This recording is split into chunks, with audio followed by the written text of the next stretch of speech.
Pejuang Rusia dari Brigade Senapan Bermotor ke-39 kembali mendaratkan helikopter berat milik Angkatan Bersenjata Ukraina. Rekamannya ramai beredar di media sosial Telegram pada Rabu 8 Januari 2025. Tembakan akurat dari pasukan Rusia membakar drone Baba Yaga yang terkenal milik pasukan Ukraina.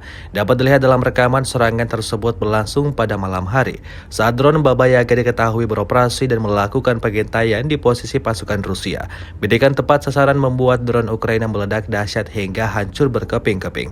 Amunisi berkeliaran kebanggaan Ukraina tersebut berakhir rusak parah dan tak dapat difungsikan kembali. Terlihat pada foto yang terlampir dalam unggahan tersebut.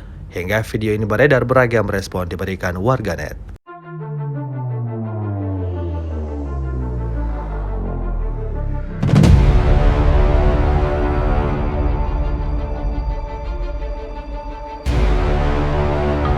Download Tribun X sekarang, menghadirkan lokal menjadi Indonesia.